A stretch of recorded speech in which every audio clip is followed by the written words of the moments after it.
E no Dia Nacional de Combate à Intolerância Religiosa, o encontro debate temas como respeito, confluências e direitos.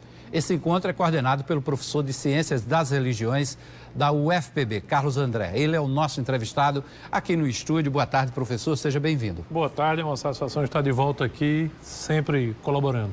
Nós vimos aí dois exemplos na matéria da Bruna Borges, um sobre o islamismo, outro sobre os seguidores de Buda, né?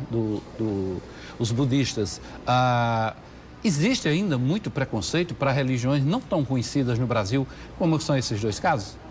Existe um preconceito que é histórico, que é um preconceito que data da própria colonização brasileira, quando a unicidade, né, a obrigatoriedade cristã da sociedade, né, não podia haver nenhuma outra religião, nem nenhuma outra igreja, gerou um tipo de cultura da intolerância que resultou em atos de culpabilidade, diocesanos e até mesmo na Inquisição.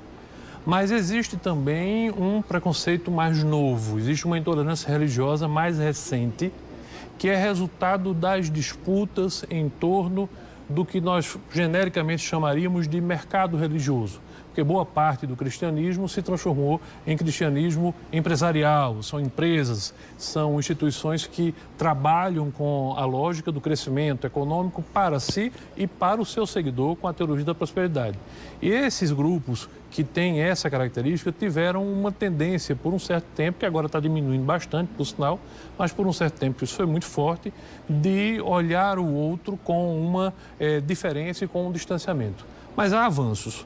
Houve desde o período do Perli Cipriano, na Coordenação Nacional de Diversidade Religiosa, ainda no primeiro governo Lula, e com o tempo, depois, no governo Dilma, a professora Marga Stroha e o professor Alexandre Brasil, um esforço muito grande do Estado brasileiro de criar políticas públicas, comunicação social efetiva, qualificada para a cultura de paz ser difundida.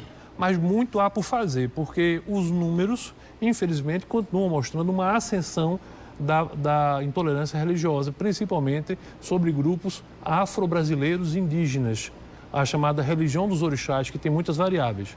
Estes dois grupos que você apresentou estão em condições diferentes. O próprio budista entrevistado disse que não sente recusa ou preconceito nem discriminação. Realmente é uma religião que entrou de uma maneira muito doce na cultura ocidental e que tem hoje uma receptividade. Já o islamismo é diferente, eu conheço a comunidade, conheço um pouco da comunidade budista. A comunidade muçulmana tem umas certas limitações, como, por exemplo, dificuldade de usar os seus trajes no campo do trabalho, na escola, num ambiente de ônibus, numa reunião pública sobre qualquer evento na cidade. Respeita aquelas suas tradições de manter, de passar um tempo sem se alimentar. Sim. Orar em direção à Meca. Isso. Aliás, recentemente o governo federal determinou que nos dias sagrados de qualquer religião, as escolas deverão se adaptar, desde que sejam avisadas com antecedência, para que as avaliações sejam feitas em dias não sagrados para aquele grupo. E quanto ao islamismo especificamente, é muito importante dizer que ele cresce bastante no Brasil.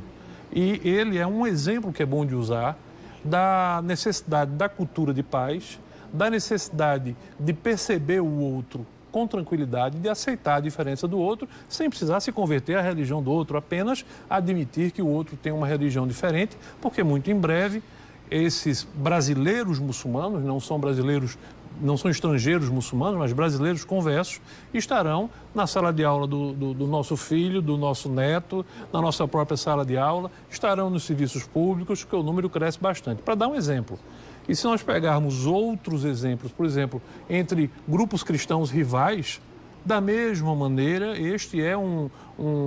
esta é uma disputa que pode ser resolvida com cultura de paz, com aproximação e com respeito ao outro, através do conhecimento do outro. Agora, a religião está muito também incutida, principalmente no Oriente,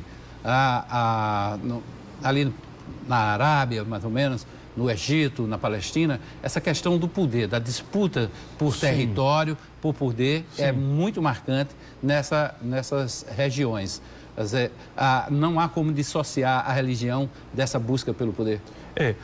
No caso, então, da religião muçulmana, há uma lei da religião muçulmana voltada para o cotidiano.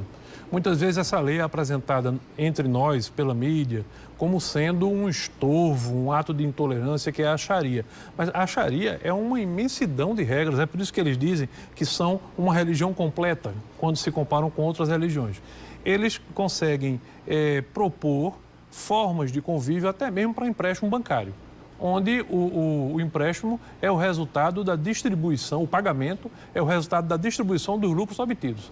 Então, é uma religião muito específica e a Sharia reflete no cotidiano. E o cotidiano é o mundo, no mundo estão os poderes instituídos.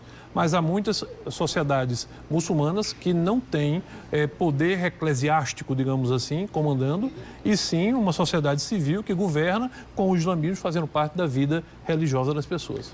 Ok, a gente volta a conversar daqui a pouquinho, último intervalo.